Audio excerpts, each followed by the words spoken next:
Núwà Media. Ẹ̀yin olólùfẹ́ kí lẹ rí sí mo kí wa káàbọ̀ sórí ọ̀tún ètò yín fún ti òní. Orúkọ mi ò yí padà, Aródú náà ni mò ń jẹ́. Òjígọ̀bí ọmọ wọn lówó òdùrú ajífẹ́pẹ́ ṣeré ògbógbò òǹdù ẹ̀kọ́ ọmọ ògbógbò máa fẹ́ràn. Èmi lọ́mọ kì í bàbá sílẹ̀ ọmọ bá rí jẹ àwọ̀lá mọ̀. Ṣáájú ohun gbogbo ẹ jẹ́ kí n dúpẹ́ lọ́wọ́ àbúrò mi. Ṣé mo fine? Ṣé mo wà pa? Olúwa tóbi lọ́ba mi ó ṣe jàre wo bí mo yẹ dáṣọ fún jó. Èmi náà wà dàbí pàtàkì licious somebody. Ọmọ ìyá àdùnní, ọmọ ìyá àdùnní o, kíkú má pa, kíkú má pọ̀ ọmọ ìyá mi, ọmọ ìyá àdùnní.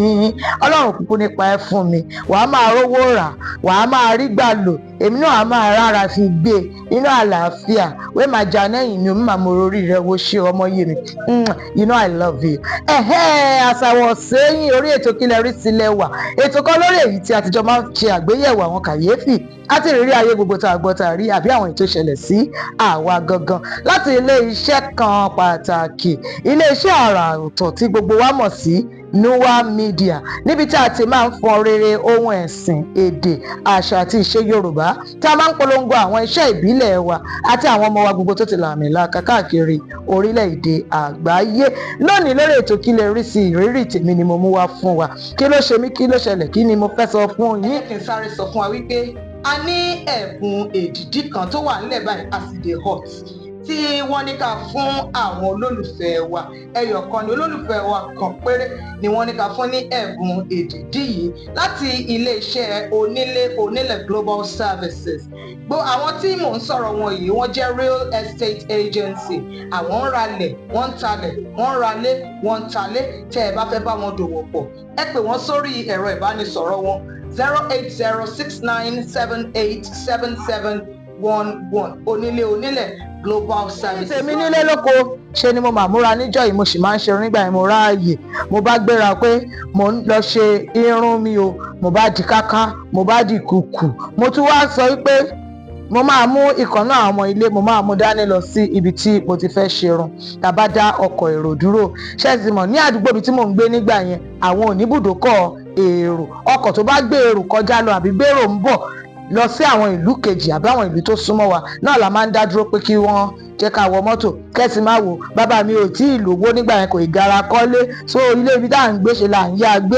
Ilé yẹn wá wà ní ojú títì. ń bá bọ́ta nínú ọgbà wípé kí n dá ọkọ̀ dúró. Mo mú ọmọ ọ̀tún, mo gbé ọmọ òsì kan kékeré ni, ìyẹn sí ìtọ́ ọmọ ọdún kan, èkejì yẹn bí ọmọ ọdún mẹ́fà. Àwọn ọmọ àbúrò mi bá kó wọn dání. Bá kú ṣe dá ọkọ̀ dúró, àwọn ọkọ̀ tó bá ná àdúgbò wa nígbà yẹn jẹ́ golf. Bí mo ṣe dá gọ́ọ̀fù yìí dúró nìyẹn. Àmọ́ lójú kan náà tó ró mọ́ èmi lára kí n tó wọnú ọkọ̀, máa sáré to gbogbo ẹ̀kọ́ 1+1 = 2, máa sáré jọ pọ̀. Ǹjẹ́ kí n ṣílẹ̀kùn wọ́n lóko ṣàkíyèsí wípé èrò méjì péré tó wà nínú mọ́tò yìí iwájú lọ́jọ́ kò sí dírẹ́bà àti èrò ọ̀nà kan.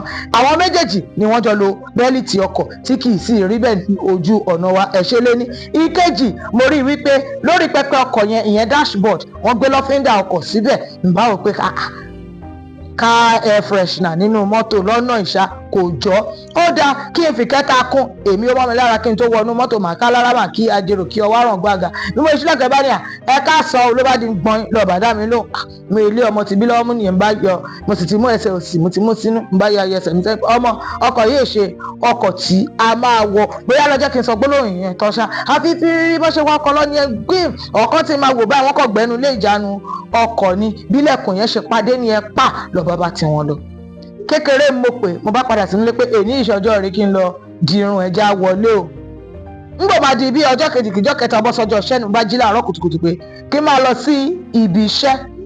Ìpayà ohun tó ṣẹlẹ̀ sí mi níwọ̀n ọjọ́ bíi 2-3 sẹ́yìn ó yìí wà lọ́kàn mi. Mo ti wá pinnu lọ́kàn mi wípé ní èní bí mo ṣe ń lọ ibi iṣẹ́ kùtùkùtù lẹ́ni máa ń jáde, torí mi ní jẹ́ kó rí tèmi wí ní ibi iṣẹ́ mi. Tó ní àkókò gbà yẹn, àwọn ọ̀gá mi nígbà yẹn ó ń gbin lára wọn, ṣe wọ́n bíi kọ́lé èèyàn lọ́kọ́ bá tẹ èèyàn jẹ.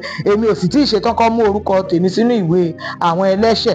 Mo bá jí ní kùtùkùtù, mo máa ń jí ní kùtùkùtù láti lọ sí ibi iṣẹ́. Ǹjẹ́ kí n jáde nínú ọgbà bọ́ sí ẹgbẹ́ títì níbi tí màá ti dá ọkọ̀ tó máa gbé mi lọ sí ìlú ibi tí màá ti lọ wọ́ mọ́tò lọ sí ìlú ibi tí mo ti ń ṣiṣẹ́ dúró. Ẹ̀mí yẹn kàn sọ fún mi wípé má dúró níwájú ilé o, pẹ́ ògiri kó lọ dúró níbi ilé kejì sí ilé kẹta o. Kí n súnmọ́ géètì wa báyìí ní ọkọ̀ yìí bá páàkì, ó jẹ́ bọ́ọ̀sì sí ẹ̀ náà ló bá dúdú, gbogbo gíláàsì ẹ̀ bá dúdú pìtìmù. Kí n dẹ̀ bọ́ta ní bá retí gíláàsì iwájú lẹ́gbẹ̀ẹ́ dírẹ́bà ló bá lọlẹ̀ fín, ní bá gbọ́ enter this motor na you are come carry. Mo bá ní me enter motor na me you come carry. Mo bá wọnú mọ́tò mo rí pé gíláàsì tó wà wájú dírẹ́bà yẹn nìkan òun ló funfun. Èmi bá ní ìgbàdá mo bá wò mí gbunduku, mo bá ra yíra, mo bá gba ẹ̀gbẹ́ ògiri, mo bá bọ́ sí ojúlé kẹta. Àwọn náà mọ odi kan kò ga, èèyàn lè jókòó lé. Àwọn tó ga gan bíi tèmi báyìí, àwa tá ga gan bíi tèmi báyìí, a lè jókòó lé dáadáa. Mo bá jókòó lé odi yìí. Bóyá ni mo tí ì mú dìdélẹ̀ ni mọ́tò yìí bá fi ẹ̀yìn rìn wá bá mi bí ló bá kó jánu ọkọ̀ níwájú mi. Bọ́lá tí mo dàgbà gbọ́, àsẹ́mi kì í enter motor, you dey do strong head, na you I wan carry, na you I go carry, I must to carry you, you go enter this motor. Ló bá ṣàbẹ̀rẹ̀ sí ní sọ̀rọ̀ ẹni pàṣẹ fún mi bí ogun bí ìjà bẹ́ẹ̀ bá. Bẹ́ẹ̀ni náà ṣe wọ̀ ọmọ lọ́wọ́ ni mo ní, àlàyé something do you, I know you from anywhere.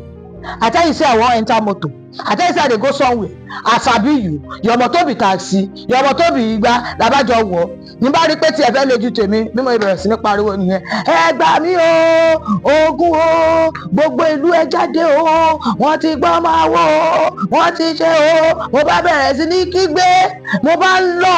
Ọpẹ́lọpẹ́ orí ìyá mi àtorí bàbá mi ní ọjọ́ tá à ń sọ ìṣá, àwọn tó ń bọ̀ láti mọ́ṣáláṣí tó lọ kírun àárọ̀, àwọn tó ń bọ̀ láti ṣọ́ọ̀ṣì tó dojúkọ ọgbà wa tí wọ́n ṣẹ̀ parí ìsìn, àtàwọn tí wọ́n ń ti kẹ̀kẹ́ wọn lọ sí ọjà, àtàwọn tó ń gbé nínú ilé ibi tí mo dúró ní ojúde wọn, gbogbo wọn ṣe ìyá bọ́ síta ní onígi bá mugi, olókùúta bá mùkúta, ni wọ́n bá bẹ̀rẹ̀ sí ní sọgbà mọ́tò ní bí onímọ́tò ìṣá ó ṣe wà mọ́tò ní fírí pẹ̀lú eré ló wà kúrò ní. Ìgbà yẹn gọ́gọ́ mo ṣẹ̀ wá bẹ̀rẹ̀ sí ní gbọ̀ngbà ẹni jìnnìjìnnì mú mi lóògùn gbó mi bí ìyá mi tó ń bẹ nínú ilé ni mo rí àwọn ní ọ̀kan tí wọ́n ń sáré bọ̀. Ara màmá òsì ìyá tí mo fi sílẹ̀ ní ilé, ìyá kan mọ aṣọ tó fi bora ló wé mọ́ ara ló ń bọ̀ pìtìpìtì. Mo níyè ogun ìgbà Ọlọ́run ṣáà yọ̀ǹda.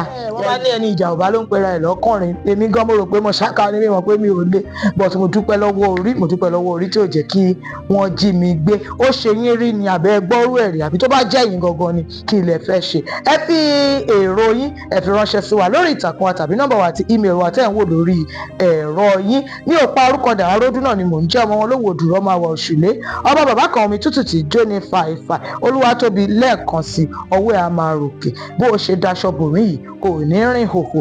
A tún ríra wa láyọ̀ àti àlàáfíà. Ẹ má gbàgbé àwọn ìbéèrè wa ń bọ̀ kankan fún ẹnìkan láti jẹ ẹ̀bùn èdìdí láti iléeṣẹ́ onílé onílẹ̀ Global Services. Títí ìgbà tá a tún máa ríra, àlàáfíà ni o.